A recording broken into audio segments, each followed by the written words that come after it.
누구나 다 외로워요. 여기 계신 분들 중에 안 외로우신 분은 한 분도 없어요. 근데 자기가 지금 외로운 사실을 깨닫지 못하면 그게 병이 되는 거예요. 그 외로움을 치유를 해야 되거든요. 근데 우리가 외로움은 결국은 어디서 오느냐? 결국은 식구, 가족이 해체됐기 때문에, 가정이 해체됐기 때문에 외로움이 있는 거예요. 아니 그냥 엄마, 아빠, 자식, 아들, 딸들이 서로 사랑한다면 외로울 게 뭐 있어요. 그래서 이제는 정말로 사랑 충만한 엄마, 아버지, 하느님 아버지가 예수님을 사랑하고 예수님은 하느님 아버지를 사랑해서 인류 구원을 이루었듯이 우리들도 정말로 아버지가 잃었던 자리를 찾아와야 돼요. 자식들도 정말로 부모를 사랑하고. 그렇다면 이제는 오늘 이 시간은 그러면 외로움을 극복할 수 있는 구체적인 방법에 대해서 말씀을 드리도록 하겠습니다. 첫 번째, 우리가 사람한테 기대했다가 배신당하는 경우 많습니다. 그렇죠? 그리고 우리가 외로울 때 누구 앞에 나서야 되느냐? 역시 하느님 앞에 가야 돼요. 예수님, 아까 잠깐 노래하는데 나 너희를 떠나지도 않으리라, 나 너희를 버리지도 않으리라. 그 노래 하셨죠? 네, 정말로 예수님은 나를 떠나지도 않고 버리지도 않아요.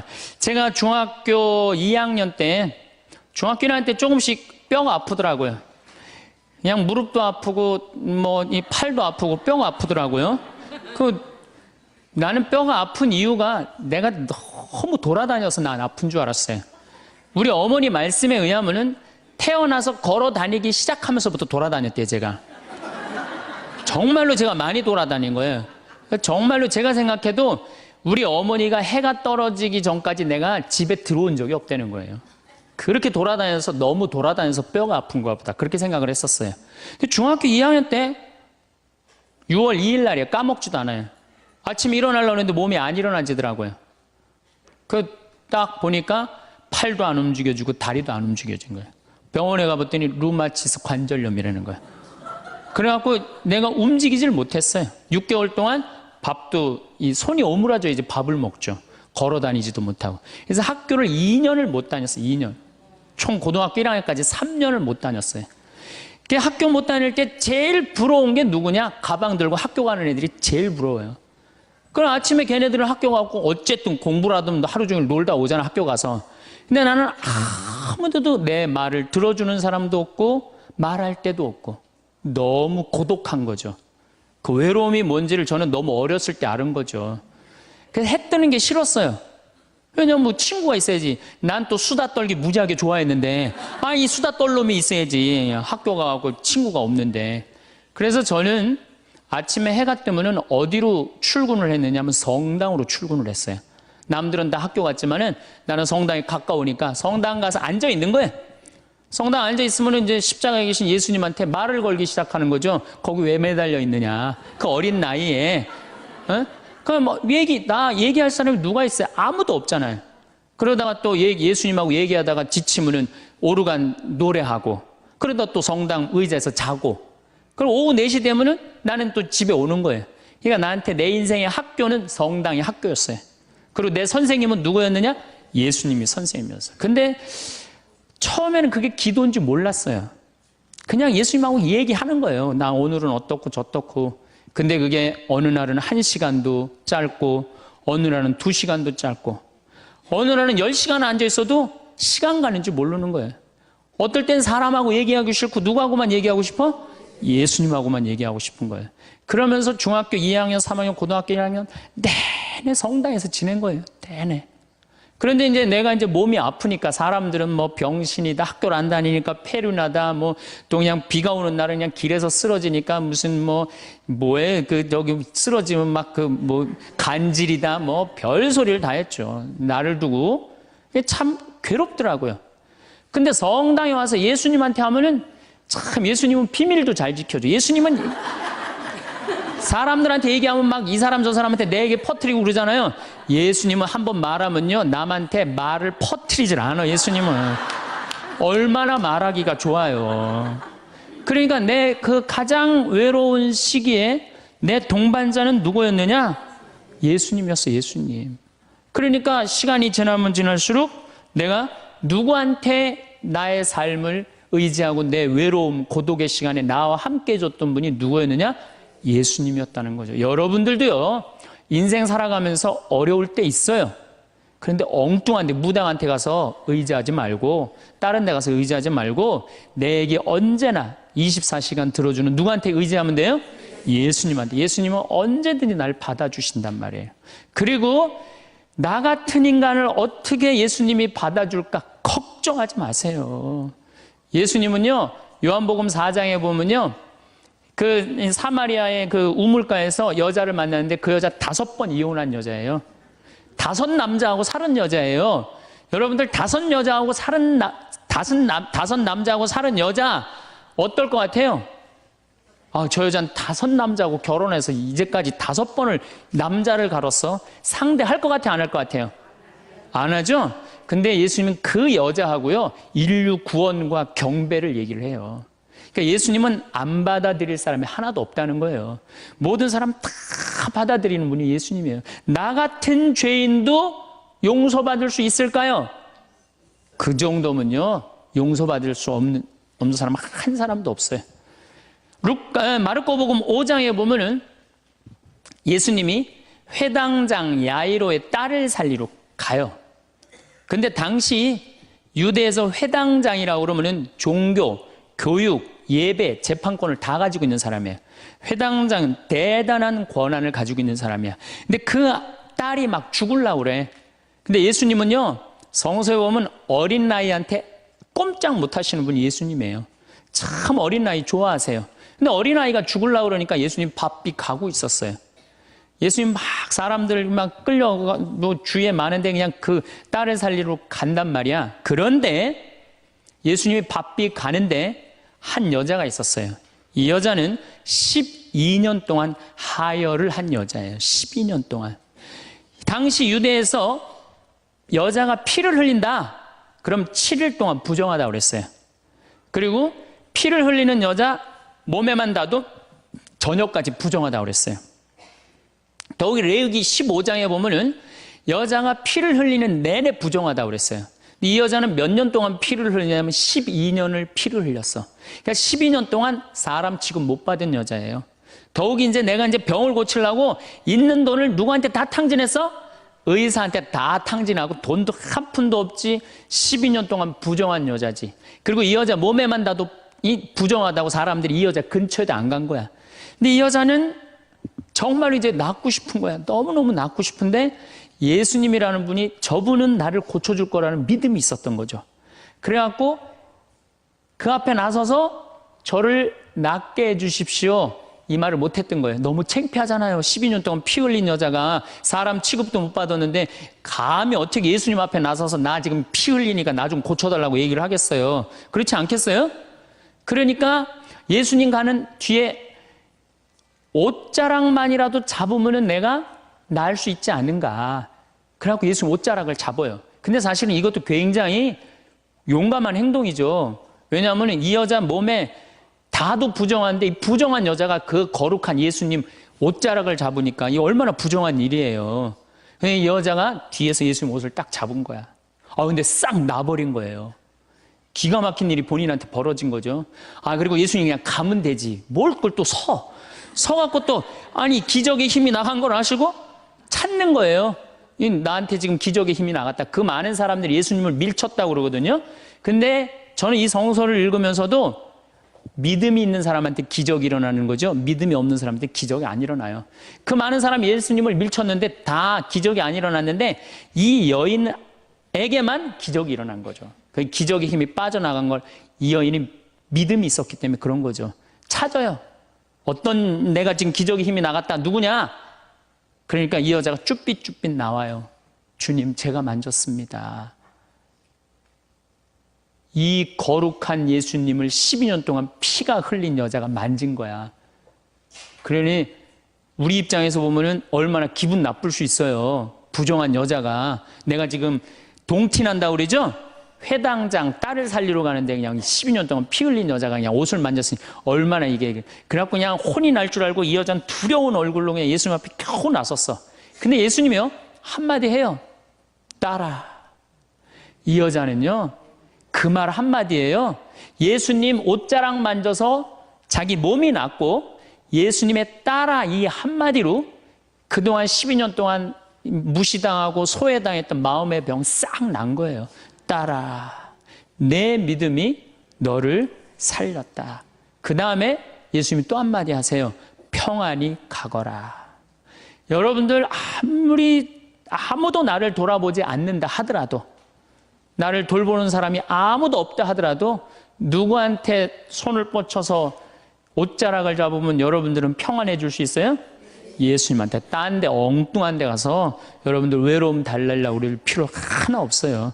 예수님 앞에 나서면 돼요. 그런데 문제는 신부님 예수님 앞에 잘 나서지지가 않아요. 저도 중학교 2학년 때 하루아침에 기도된 게 아니에요.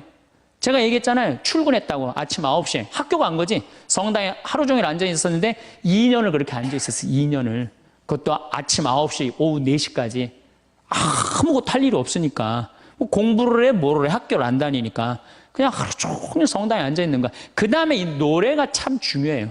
내가 저 오르간 반주하면서 성가라는데 그것처럼 행복한 시간이 없더라고요.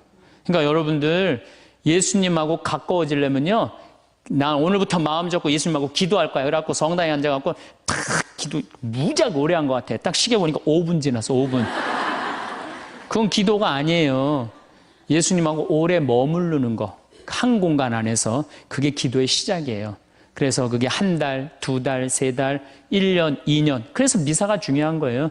매일 미사 30분, 1시간 전에 와서 기도하고, 그게 은총의 시간이라는 거예요. 그래서 여러분들 외로우신 분들 어디로 가면 돼? 예수님한테 가라. 성당에 가서 앉아 있어라. 성체 앞에 머물러라. 그러면은 예수님이 뭐라 그래? 따라 평안히 가거라. 떠날 때는 그렇게 예수님 말씀하신다는 거죠. 그래서 내가 외로울 때 어디를 찾아가면 되냐? 예수님한테 찾아가면 된다. 그 얘기입니다. 예수님은 우리를 얼마나 사랑하시느냐면, 당신이 이제 내일 저녁에 죽을 거야. 내일 낮에 죽을 거야. 최후의 만찬 때 너무너무 사랑해. 내가 너무너무 사랑하는 아들, 딸들이야. 그 제자들 정말 너무 사랑해. 그런데 내가 이제 내일이면 죽을 건데 이 제자들 놔두고 가기가 마음이 짠하단 말이에요. 그래서 예수님이 어떻게 다 겉옷을 걷어붙이고 너희들 다 앉아. 그래갖고 발을 씻어줘요. 여러분들 이제 내가 이제 암이 걸렸어. 내가 암이 걸려갖고 이제 온몸에 이제 다 뼈까지 암이 다 전이 됐어요. 복수까지 다 찼어. 아무래도 이번 주 중으로 죽을 것 같아. 내가 남편, 자식 놔두고 이제 떠날 것 같아. 근데 내가 너무 사랑해. 너무 사랑하는데 이 내 사랑의 정표를 나눠주고 가고 싶단 말이야. 그래갖고 하루는 따뜻한 물을 받아갖고 소파에 전부 앉아. 암이 걸린 내가 소파에 전부 앉아. 그리고 남편 발을 닦아주면서 나 당신 이렇게 사랑해. 나 잊지 말아줘. 아이들 발 닦아주면서 나 너희들 너무너무 사랑한다. 나를 잊지 말아줘라. 이렇게 닦아주고 죽을 수 있는 사람이 몇 명이나 될까요? 지금 나 죽기 바빠 죽겠는데 다른 사람 신경 쓸 수 있어요? 그렇죠? 근데 예수님은 우리를 그렇게까지 배려를 해주시는 거예요. 그렇게까지. 내가 너희의 발을 씻어줬듯이 너희도 서로 발을 씻어줘라. 서로 사랑하라는 얘기죠. 그런 예수님을 여러분들은 믿고 있는 거예요. 어디 가서 위로를 찾으려고 그래요? 위로가 찾을 때는 우리는 감실 안에 계신 예수님, 성체 안에 계신 예수님을 만나면은 여러분들 이 세상 모든 사람들이 나를 버려도 여러분들은 외롭지 않다. 네. 그래요. 자, 그리고 이제 두 번째로는 내가 외롭기 싫으면은 두 번째는 친구를 잘 둬라. 친구. 이게 100년 살다 보면은요, 자식 어쩔 수 없을 때 있어요. 자식은 이거 바꿀 수 있는 게 아니잖아요. 그렇죠?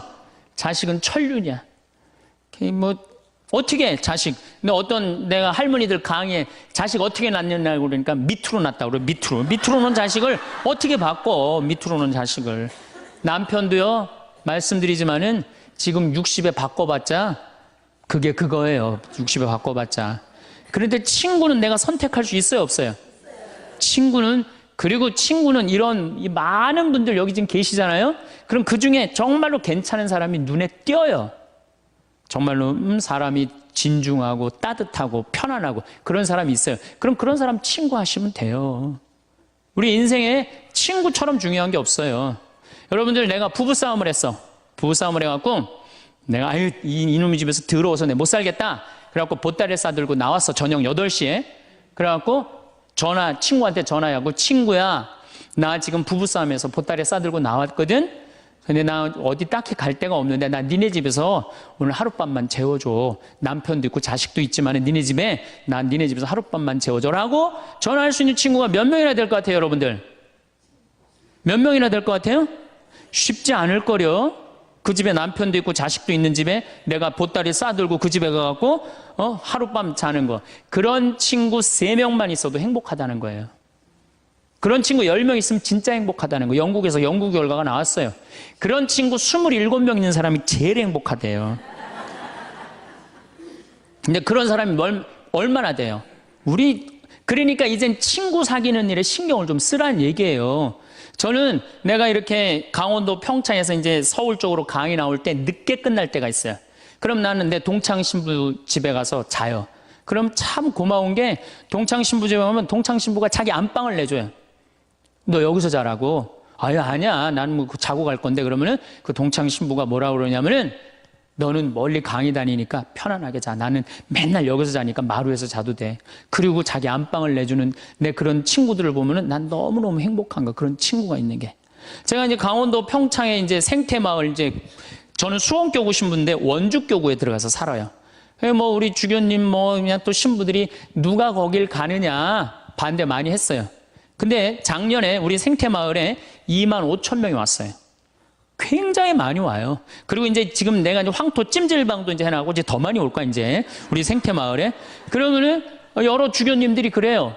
황신부 어떻게 하길래 거기 그렇게 많은 사람들이 피정을 오느냐.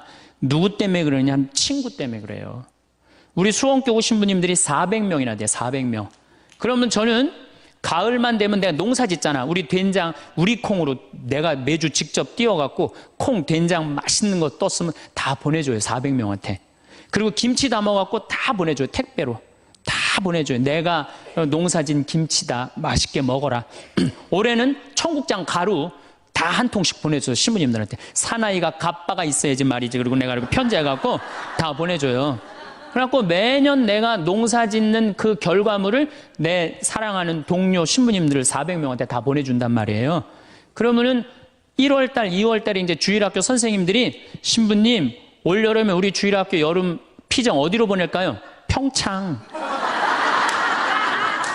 우리 노인대학 1박 2일 수학여행 어디로 보낼까요? 평창. 나한테 얻어먹은 게 얼만데. 친구는요, 기브 앤드 테이크예요.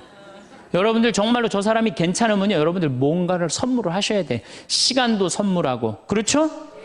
그 다음에 내가 소중한 거 있으면 선물하고. 그런 게 중요해요. 그 집에 만약에 초상이 났으면 가서 도와주고. 그래야지 친구를 얻는 거죠. 더욱이 친구 중에 내 영혼에 도움이 될 수 있는 영적 지도자. 그 요새 멘토라고 그러죠? 멘토. 그런 멘토를 정해놓는 거 필요해요. 나는 우리 교구에 몇몇 내 멘토 형들이 있어요.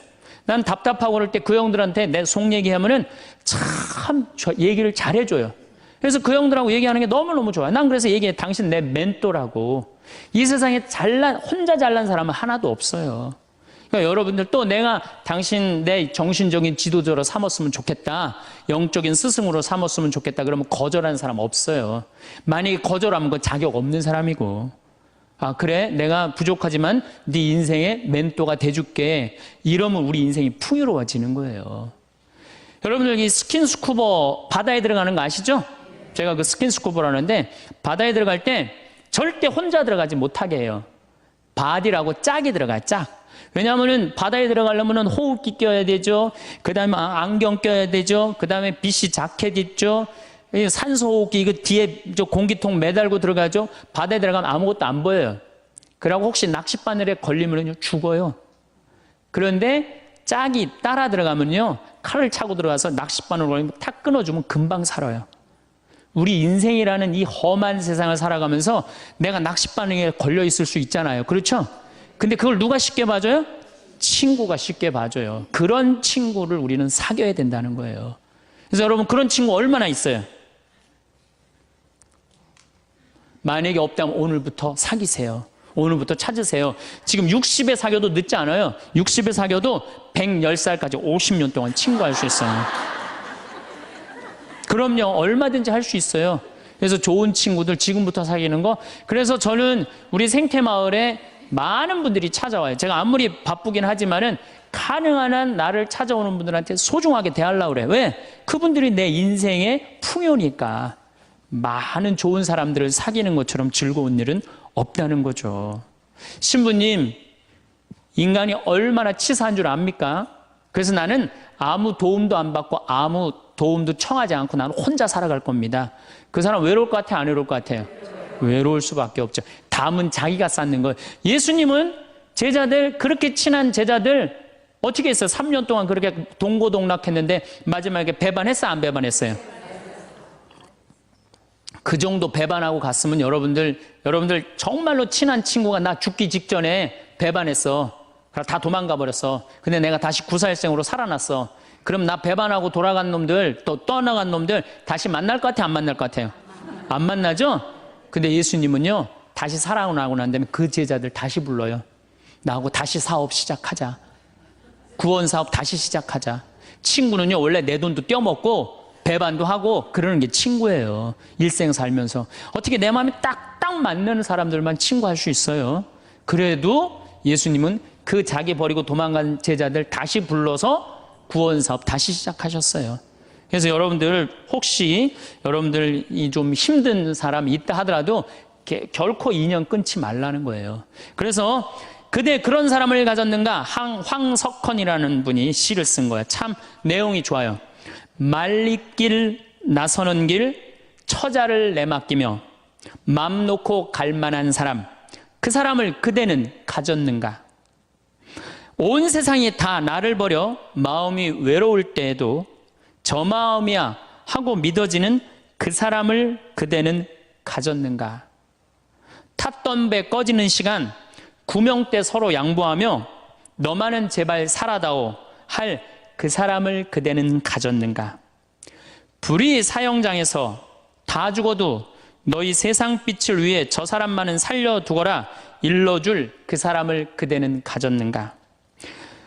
잊지 못할 이 세상을 놓고 떠나려 할 때 너 하나 있으니 하며 빙긋이 웃고 눈을 감을 그 사람을 그대는 가졌는가?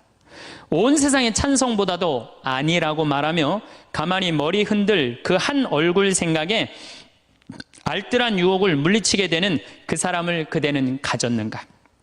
여러분 그런 친구 있으세요? 없어요? 그러면요 오늘부터 그런 친구 찾아 나서세요. 그리고 뭐 찾아 나서기 어려우면 옛날부터 사귀었던 친구 다시 연락하세요. 다시 그래도 친구는 오래 묵은 게 좋아요.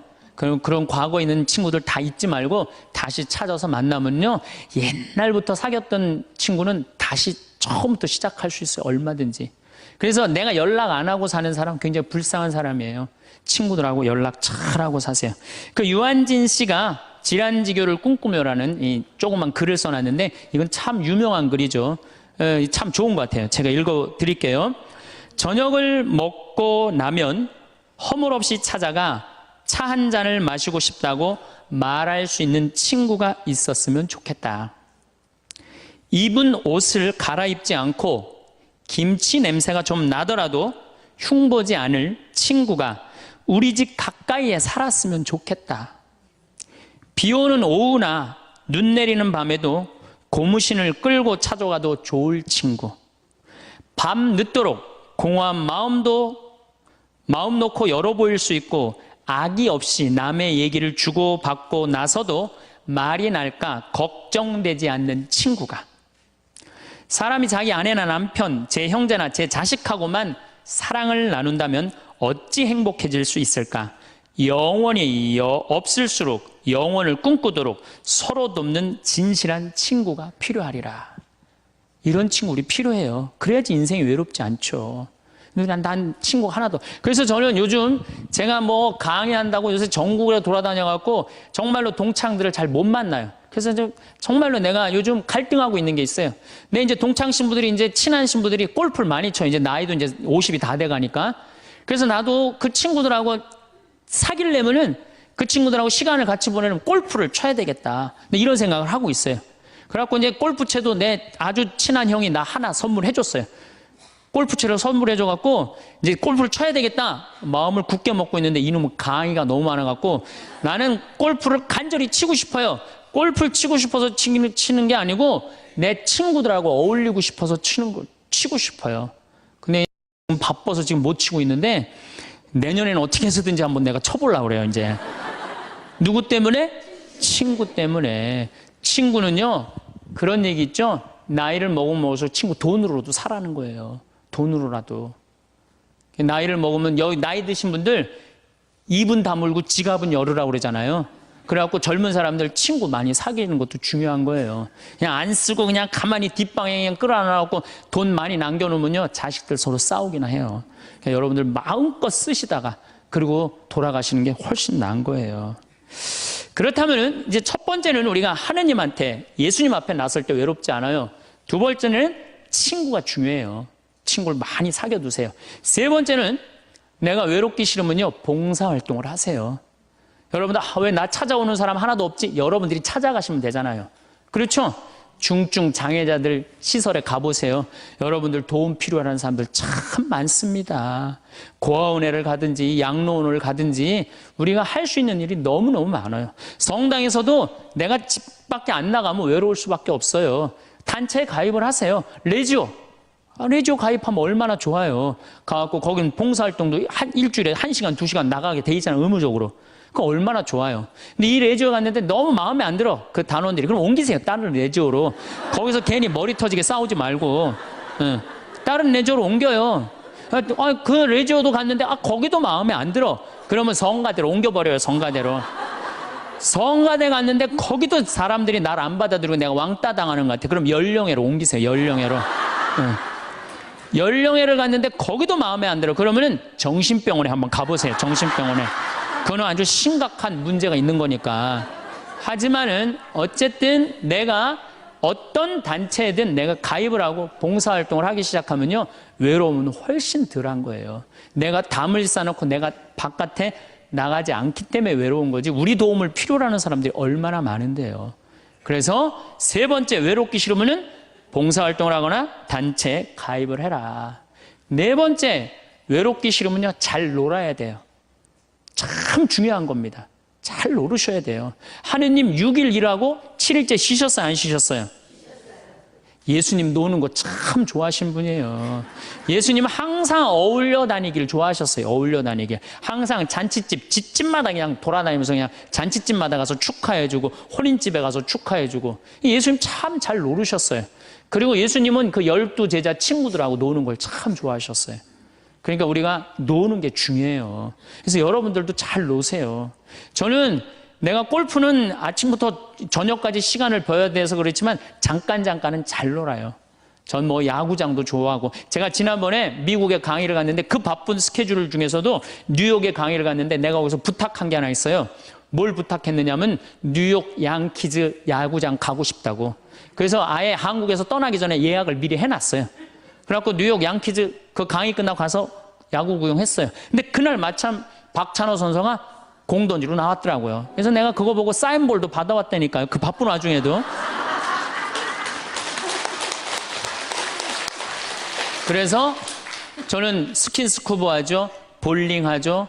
야구장 구경 가는 거 좋아하죠. 바빠요. 노느냐고 바빠요. 외로울 시간이 어디 있어요. 그러니까 여러분들도 제발 많이 놀 수 있는 걸 찾으세요.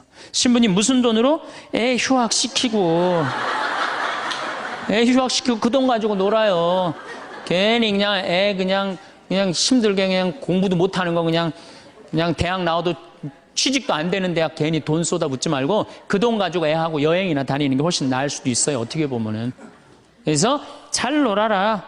다섯 번째, 우리가 외롭기 싫으면 수다를 떨어라. 수다. 말을 하고 살아야 돼요. 근데 우리는 말 못하게 하잖아요. 침묵은 금이다. 그러죠? 근데 제가 오늘 이 말을 바꿀게요. 침묵은 우울증으로 가는 지름길이다. 사람은요, 속에 있는 얘기를 하고 살아야 돼요. 이걸 자꾸 쌓아놓으면요, 우울증에 걸려요. 우울증에. 그래서 내가 본당 신부할 때 교우들이 모여갖고 수다 떨 때 누구 수다 떠는 게 제일 좋아요? 본당 신부 흉보는 게 제일 좋잖아요. 막 나 흉보다가 걸려도 난 뭐라고 안 그래요. 왜냐하면 사람은요, 다 뒷담화 까게 돼 있거든요. 예. 누구를 해도. 그럼 그거 뭐 노할 필요가 뭐 있어요? 그냥 걸려도 내가 계속 수다 떨으라고 그래. 그럼 우리는 누구 수다 떨면서 살아요? 주교님 욕먹어서 살아요. 주교님 수다 떨면서. 우리 요새 우리 주교님은 그냥 너무 좋으시고 착하셔갖고 별로 수다 떨 일이 없어갖고 별로 재미가 없지만은 그래도 이 사람은요, 말을 하고 살아야 돼요. 말을 하고. 그래서 그러니까 친구가 중요한 거, 수다 떨 친구가 중요한 거죠. 내가 이렇게 우리 교구 신부들 연수회 가면은 참 얘기하는 게 즐거워요. 신부들하고 같이. 그 같은 생각을 가지고 같은 삶을 지향하는 사제들하고 수다 떠는 게 얼마나 즐거워요. 그래서 여러분들도 여러분들하고 같은 생각을 가지고 있는 사람들하고 뭘 해라? 수다를 떨어라. 수다를 떨어라. 6번째, 외롭기 싫으면 공부하세요. 외롭기 싫으면 공부하세요. 저는 요즘 라는 영어 외우는 걸 공부를 해요. 재밌어요. 혼자 있으면은 뭐 토익, 토플 그냥 나는 아까 말씀드렸지, 난 학교를 안 다녀갖고 영어를 잘 못해요. 지금 이 나이에 먹어갖고 영어 공부하는 재밌더라고요. 아주 시간 가는 줄 몰라요. 하루에 한두 시간 금방금방 지나가요. 여러분들도 한자, 삼천자 그거 1급, 2급, 3급, 4급, 5급 시험 있다며요. 그래갖고 삼천자 지금 공부하면은 그거 한두 달 금방금방 가요. 외로울 시간이 어딨어. 꼭 아무것도 안 하는 사람들이 외롭다는 거, 가만히 있으면서 외롭다고 그래요. 그 다음에 7번째, 외로우면은요, 운동하세요. 운동. 헬스 1시간 하면요, 시간 금방 가요. 수영 1시간 해도 시간 금방 가요. 저는 요즘은 이제 조금 하여튼 건강에 문제가 있어갖고 가격한 건 못 하는데 내 방에서 이제 자전거 타요. 자전거. 특히 산에 다니는 건 참 좋은 것 같아요. 산에. 산이야말로 이제 제가 좀 이따 말씀드리겠지만 우리를 자유롭게 해주는 공간이에요. 우리나라도 요즘 또 둘레길, 올레길, 길을 얼마나 잘 만들어 놨어요. 그런데 돌아다니기만 해도 시간 충분하죠. 거기다가 친구.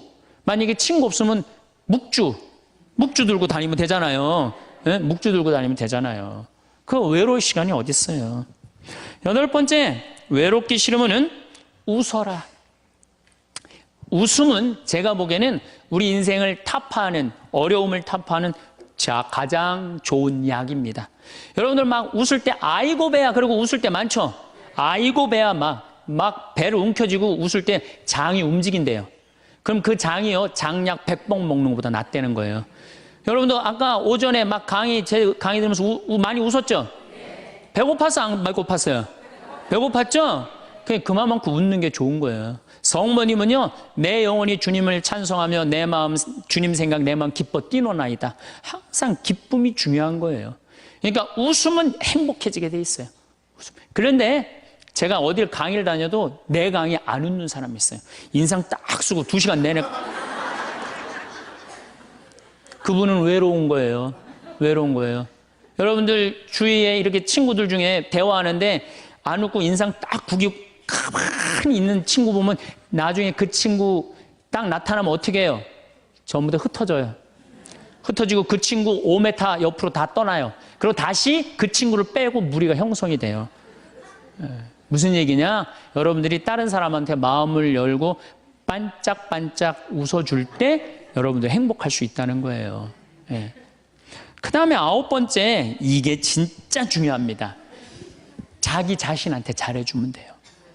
제가 지난번에 화나십니까 해도 가장 중요한 게 뭐야? 자기 자신한테 잘해주면. 여러분, 우리 자매님들 이 얼굴 화장할 때 어떻게 해요? 화장하는데 얼마나 많은 걸 발라요. 이 화장할 때 기본 클렌징 크림으로 이거 닦아내고, 기본적으로. 그렇죠? 폼 클렌징으로 또 닦아내고. 그 다음에 이제 스킨 바르고, 로션 바르고, 아스트리젠트로 모공 이렇게 닫아주고. 얼마나 많이 얼굴에다 발라요. 그 다음에 영양크림 바르고, 아이크림 바르고, 비비크림하고, 그 다음에 콤팩트로 막 분칠하고. 요즘은 또 이게 하나로 거의 나온다며요. 이제 콤팩트 분 바르고 나면 이제 기본 섀도우 하기 전에 눈썹 또 그려주고. 눈두덩이는 또 너무 진하게 바르면 귀신 것처럼 보니까 연한색으로 발라줘요. 연한색으로. 눈두덩이 화장할 때. 눈 위아래로 이렇게 포인트 찝어주고, 아이라이너 눈가 이렇게 싹 올려주고. 그 다음에 눈 밑에 스모키 화장하고, 마스카라하고, 루즈 바르고, 볼 터치하고, 그 다음에 요즘은 이제 파이트라고 여기다가 이렇게 쫙 해줘야지 콧날이 오똑하게 보인다고 그래. 그러면 이제 끝나는 거, 화장이. 아니, 얼굴 하나에도 그렇게 많은 걸 여러분들 해주는데, 얼굴 하나에도 그렇게 많은 걸 해주는데, 여러분들 영혼을 위해서, 영혼이 외롭지 않기 위해서, 영혼을 위해서 뭘 해야 될 것 같아요? 많이 해줘야 돼요. 그래서 피정도 좀 다니고. 그렇죠? 오늘 이렇게 강의 오니까 많이 배우잖아요. 그러면은 영혼아, 너 많이 지쳤으니까 오늘 저 서원동에서 피정한다니까 가자. 그래갖고 좀 좋은 강의도 좀 듣고. 자기 육신을 위해서도 그렇게 수많은 걸 쳐 바르는데, 아니 자기 영혼에, 자기 자신한테 그렇게, 우리는 자기 자신한테 너무 함부로 대한다는 얘기죠. 그래서 여러분들 고생 많이 했잖아요. 30년, 40년, 50년 동안 애 많이 쓰고 살지 않으셨어요? 그러면은 자기한테 잘해줘야죠. 저는 저한테 잘해줘요. 저는 저한테 정말로 잘해줘요. 왜? 내가 지금 1년에 이제 365일 중에 330일을 강의를 다니잖아요. 얼마나 피곤해요. 그래서 나는 뭐 맛있는 거 있으면은 정말로, 나는 회를 참 좋아하거든요. 베네딕토 회 먹고 싶냐? 가자, 내가 사줄게. 그러니까 난 내가 가서 내가 사준다니까요. 누가 사줘, 나를. 마누라가 있어, 자식이 있어. 난 내가 사줘요, 정말로. 그리고 저는 내가 사주는데 혼자 먹기 뻘쭘하잖아요. 그러니까 난 본당 신부 때도 어디 개고기 먹으러 가도 회장단들 다 불러요. 그리고 다 내가 내요, 돈. 다 내가 내요. 강사료 많으니까 뭐해? 돈 가지고 친구 사귀는 거예요. 다 내가 내요. 우리 동창 신부들 중에서도 어디 모임에 가면 내는 신부가 있어요. 그 신부들 외롭지 않아요. 안 내는 놈들이 외로운 거야. 안 내는 놈들이. 우리 제일 그 뿌리무스 신부가 아주 사람이 좋아요. 근데 그 형님은 어디 가면 자기가 다 내요. 맛있는 것도 다 사고. 그분은 외롭지 않아요. 나는 내가 내요. 교우들한테 난 안 얻어먹어요. 다 내가 내요. 그래도 난 이제까지 손해본 적 한 번도 없어요. 왜? 이게 언제 돌아오느냐면 내 영명 죽일 때 다 돌아와. 내 영명 죽일 때 다 돌아와.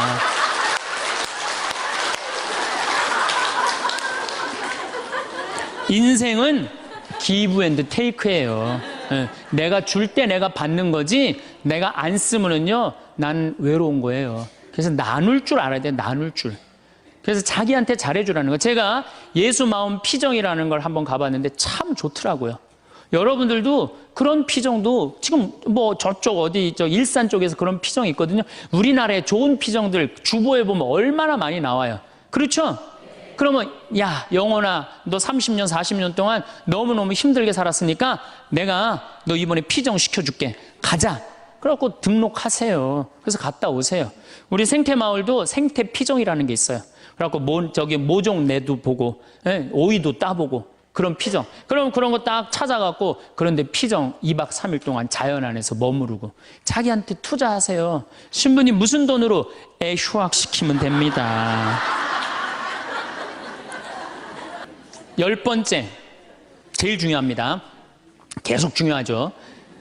10번째, 외로움을 즐길 줄 알아야 돼요. 그렇게 온갖 행동을 다 해도 인간은 어쩔 수 없이 혼자예요. 어쩔 수 없이. 내가 아무리 많은 사람 속에 있어도 혼자 있는 시간은 그건 어쩔 수 없어요. 그렇죠? 그러면 그 혼자 있는 시간을 자기가 즐길 줄 알아야 돼. 그걸 막 어떻게 주체를 못하면 안 되고 혼자 있는 걸 즐길 줄 알아야 돼. 이 혼자 있는 걸 즐길 줄 아는 분이 누구였느냐면 예수님이에요. 예수님.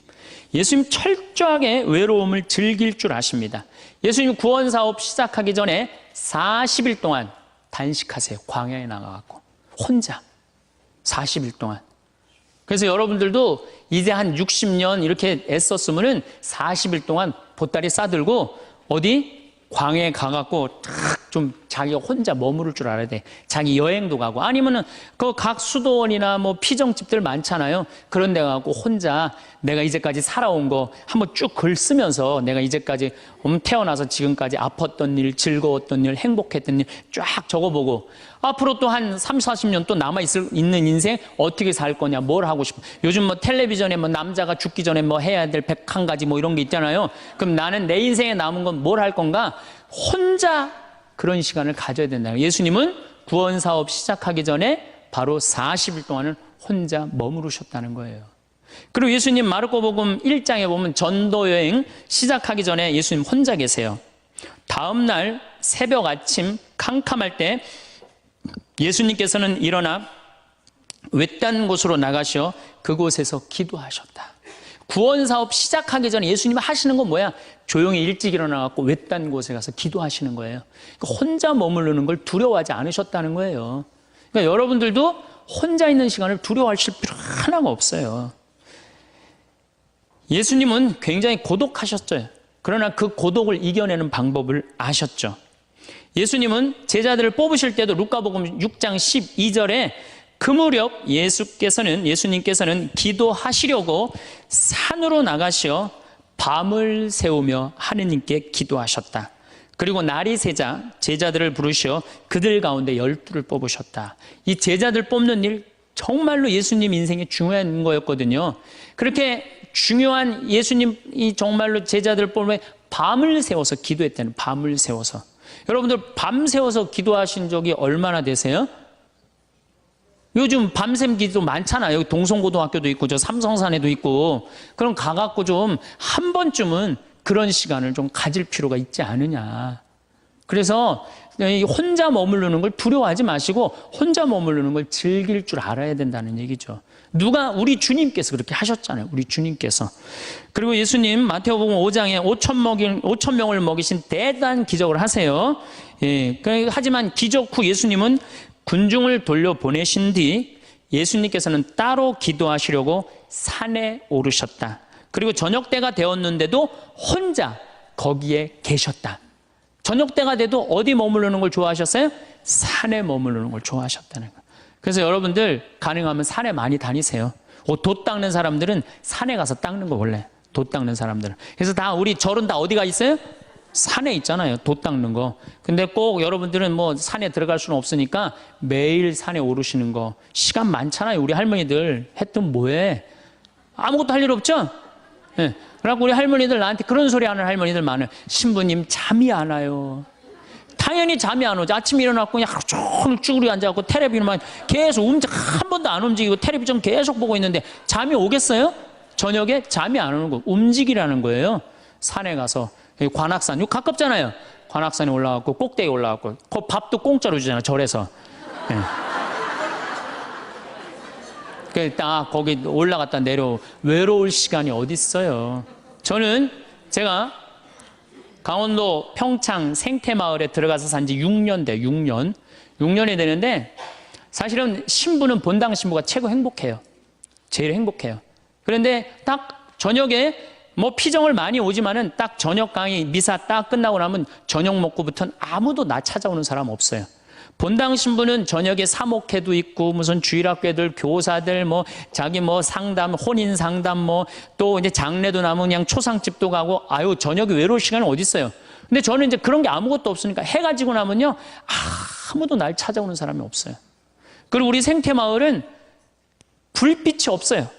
그래갖고 해가 딱 지면은요 깜깜해갖고 바깥에 우리 생태마을을 산책을 하려도 산책을 할 수가 없어.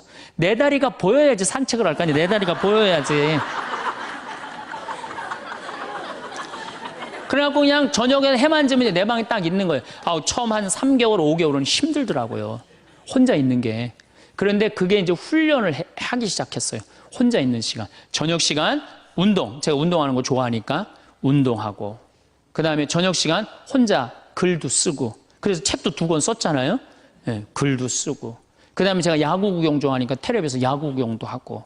성서, 강의 준비. 강의가 너무 많으니까 강의 준비도 하고. 그러니까 저녁에 딱 해가 지면은 이제는 저녁 시간이 나한테 너무 행복한 시간이에요. 혼자 있는 시간이 너무너무 좋은 거예요. 그래서 1년 365일 거의 저 혼자 있거든요. 너무너무 그 시간이 좋은 거예요. 저녁 시간. 야, 강의 끝나면 나 이제 저녁 먹으면 내 방에서 혼자 있을 수 있다. 신나는 거예요. 그리고 또 반욕 있잖아요. 반식욕도 하고 그냥 내 사직 안에 아무도 없으니까 그냥 빨개 벗고 탁 반식욕 쫙 하면 그냥, 그리고 그냥 거기서 샤워하면서 음악도 듣고 혼자 있는 시간이 참 좋더라고요. 그런 혼자 있는 걸 두려워하면 어떻게 하겠어요? 우리 인간은 어차피 혼자인데, 어차피 혼자 살아가는 존재고, 거기서 내가 고독을 즐길 줄 알고 고독을 통해서 새로운 에너지를 얻을 수 있는 그런 훈련이 돼야 된다는 거죠. 그래서 여러분들도 이 세상에 결국은 나 혼자라는 생각 들 때, 그때가 여러분들이 성장할 수 있는 좋은 시간이에요. 인간은 어차피 외롭거든요. 그 외로움을 잘 극복해가는 게 인간이 성숙해가는 거예요. 그래서 제가 말한 대로 외로움을 극복하느냐고 하느님도, 친구도, 공부도, 그 다음에 여러 가지 취미 활동도, 봉사 활동도 하다 보면 존재의 충만함을 느껴요. 내 존재가 충만하다. 내 존재가 풍요롭다. 그런 걸 느끼는 사람은 점점 삶의 가치가 올라가는 거죠. 그리고 삶의 가치가 올라가는 사람들은요, 기쁨이 흘러 넘쳐요. 그러면 하느님 굳이 뭐 말 안 해도 하느님하고 함께 살 수 있을 거예요. 그래서 여러분들은 결코 예수님이 여러분들을 찾아오신 이유가 있어요. 여러분들 너무 힘들고 어려운 이 세상에 내던져 놓고 난 다음에 마음이 안 된 거예요. 그래갖고 오신 거예요. 그래서 예수님이 여러분들 벗대주시고 여러분들 마음속에서 따라, 내가 너 사랑한다. 내가 네 발을 씻어주마. 그리고 내가 너를 위해서 십자가에 목숨까지 바쳤으니 온전히 사랑하는 나를 믿고 너희들은 행복하게 살아라. 그런 분이 바로 예수님이에요. 오늘 우리는 살아가면서 누구나 한 번쯤 마주하게 되는 외로움이라는 감정과, 그럼에도 불구하고 어떻게 하면 더 행복하고 충만한 삶을 만들어갈 수 있을지에 대해 함께 이야기 나누고자 합니다. 어쩌면 이미 여러분 각자의 삶 속에서 그 해답을 찾아가고 계실지도 모르겠습니다. 우리 삶의 여러 순간들에 대해 함께 떠올려보고 고개를 끄덕일 수 있는 그런 이야기들을 나눠보면 어떨까 합니다. 여러분, 살아가다 보면 문득 마음이 허전하고 어딘가 기대고 싶을 때가 있지 않습니까? 그럴 때 여러분은 가장 먼저 어디서 위안을 찾으시는 편인가요? 혹시 정말 누구에게도 말 못할 답답함이 밀려올 때 든든한 기댈 곳이 있었으면 좋겠다 하고 생각해 보신 적 있으십니까? 신부님께서는 이렇게 말씀하셨습니다. 외로울 때는 사람에게 기대기보다 언제나 우리를 받아주시고 고독한 시간에 함께 해주시는 더 큰 존재에게 나아가 위로를 받으라고요. 꼭 종교가 아니더라도 우리 각자에게는 마음을 다잡고 평온을 얻을 수 있는 그런 정신적인 안식처가 필요한 것 같습니다. 그것이 명상이 될 수도 있고, 혹은 아름다운 시 한 편을 읽으며 마음을 다독이는 예술을 통한 자기 성찰일 수도 있을 겁니다. 다음으로, 내 마음을 알아주는 진정한 친구 한 명만 있어도 성공한 인생이다라는 말을 들으면 어떤 생각이 드십니까? 혹시 정말 힘들 때 속마음을 다 털어놓을 수 있는 친구가 한 명이라도 있었으면 하고 바라신 적 없으신가요? 그 신부님께서도 진심으로 마음을 나눌 수 있는 친구의 중요성을 강조하셨습니다. 힘들 때 기댈 수 있는 친구를 만들고 그 관계를 소중히 여기는 것이 중요하다고 하셨지요. 오랜만에 만나도 어제 만난 것처럼 편안한 친구, 그런 존재는 우리 삶에 큰 힘이 됩니다. 젊은 시절 함께 웃고 울었던 친구와 가끔 만나 지난 이야기를 나눌 때면 마치 그 시절로 돌아간 듯 마음이 따뜻해지고 새로운 활력이 생기곤 합니다. 서로의 빛바랜 사진첩을 함께 넘겨보는 것만으로도 큰 위로가 되지요. 다른 사람을 돕는 과정에서 오히려 내가 더 큰 힘과 기쁨을 얻었던 경험 혹시 있으십니까? 어쩌면 내가 누굴 도울 처지가 아닌데 라고 생각하셨을 수도 있겠습니다. 봉사활동에 대해 그 신부님께서는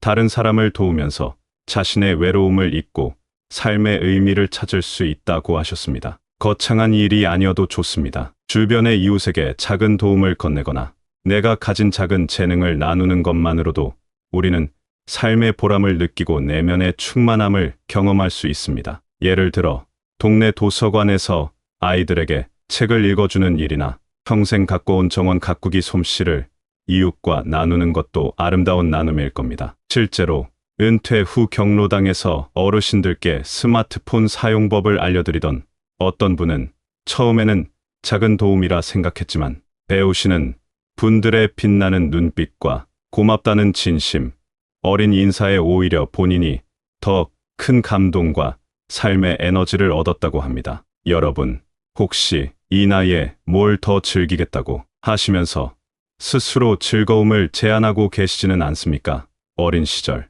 아무 걱정 없이 즐겁게 놀았던 기억을 떠올리시면 어떤 기분이 드시는지요? 그 신부님께서는 하느님도 주셨듯이 우리도 즐겁게 노는 것이 중요하며 다양한 활동을 통해 삶의 활력을 얻어야 한다고 하셨습니다. 때로는 아이처럼 신나게 웃고 즐기는 시간이 우리에게 새로운 에너지를 줍니다. 친구들과 함께하는 가벼운 게임, 손주들과 어울려 부르는 동요 한 자락, 혹은 오랫동안 배워보고 싶었던 악기를 연주하는 즐거움, 이런 놀이들이 우리 삶을 더욱 풍요롭게 만들 겁니다. 내가 이걸 해서 뭐하나 싶다가도 막상 시작해보면 시간 가는 줄 모르는 즐거움을 발견할 때가 많습니다. 마음속에 담아둔 이야기를 누군가에게 솔직하게 털어놓는 것이 때로는 어렵게 느껴지시지요.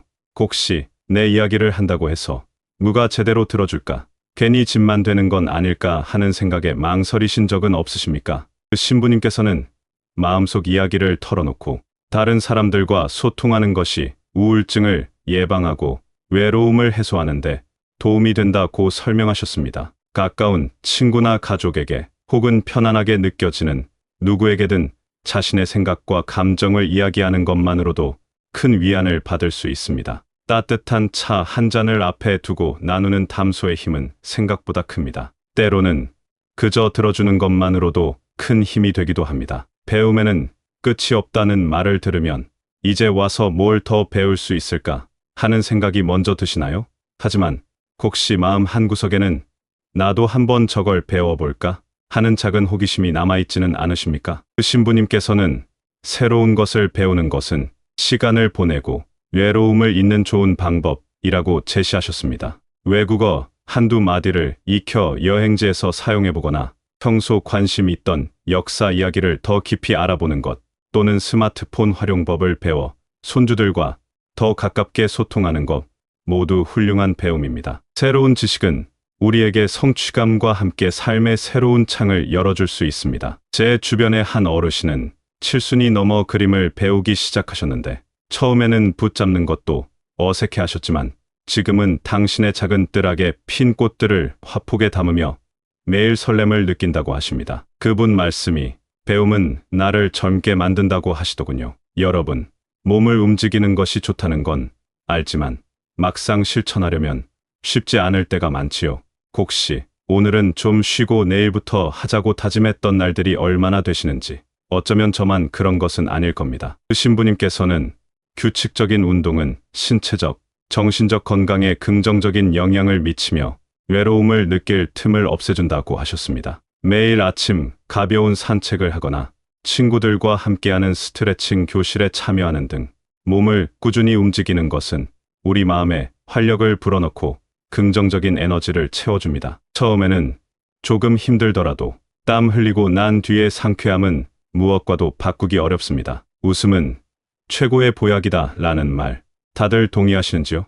하지만 때로는 웃을 일이 있어야 웃지 하는 생각이 들 때도 있으실 겁니다. 그 신부님께서는 웃음은 어려움을 극복하는 가장 좋은 약이며 함께 웃는 시간을 통해 행복감을 느낄 수 있다고 강조하셨습니다. 재미있는 이야기를 나누거나 유쾌한 프로그램을 보거나 심지어 의식적으로라도 미소를 짓는 연습을 하는 것이 우리 마음을 밝게 해줍니다. 손주들의 재롱을 보며 웃는 할아버지, 할머니의 모습은 세상 그 어떤 그림보다 아름답습니다. 작은 농담 한마디에도 함께 크게 웃을 수 있는 여유가 우리를 더 행복하게 만듭니다. 우리는 종종 가족이나 주변 사람들을 챙기느라 정작 자기 자신을 돌보는 데에는 소홀해지기 쉽습니다. 여러분은 스스로에게 오늘 하루도 애썼다고 다독여주는 시간을 얼마나 갖고 계십니까? 혹시 나 자신을 위한 작은 선물이나 휴식을 주는 것에 인색하지는 않으셨는지요? 그 신부님께서는 자신의 영혼을 위해서도 좋은 피정을 다니거나 자신에게 투자하는 시간을 가지라 조언하셨습니다. 이는 꼭 특별한 활동이 아니어도 됩니다. 좋아하는 음악을 듣거나 향기로운 차를 마시며 잠시 명상에 잠기거나 혹은 오랫동안 가보고 싶었던 곳으로 짧은 여행을 떠나는 것, 이렇게 자기 자신을 아끼고 돌보는 시간은 우리 내면을 더욱 단단하게 만들어 줄 겁니다. 때로는 아무것도 하지 않고 그저 창밖을 바라보며 쉬는 것만으로도 충분한 휴식이 될 수 있습니다. 아무리 좋은 관계 속에 있더라도 우리는 때때로 혼자만의 시간을 마주하게 됩니다. 그럴 때 여러분은 주로 어떤 감정을 느끼십니까? 혹시 혼자 있는 시간은 그저 외롭고 쓸쓸한 시간일 뿐이야 라고 단정 짓고 계시지는 않으십니까? 그 신부님께서는 아무리 노력해도 혼자 있는 시간은 불가피하므로 이 시간을 스스로 즐기고 내면의 성장을 이루는 기회로 삼으라고 이야기하셨습니다. 혼자 있는 시간은 결코 외로운 시간이 아니라 자신과 깊이 대화하고 평소 돌아보지 못했던 내면의 소리에 귀 기울일 수 있는 소중한 기회가 될 수 있습니다. 조용히 책을 읽거나 지나온 삶을 되돌아보며 글을 써보는 것도 좋은 방법입니다. 어떤 분은 혼자 있는 시간에 좋아하는 옛 노래를 들으며 지난날의 소중한 추억들을 떠올리기도 하고, 또 어떤 분은 창가에 앉아 조용히 차를 마시며 변화하는 계절의 아름다움을 오롯이 느끼는 것에서 평온을 찾는다고 합니다. 이런 시간들이 쌓여 우리 내면을 더욱 풍요롭게 가꾸어 줄 겁니다. 여러분, 오늘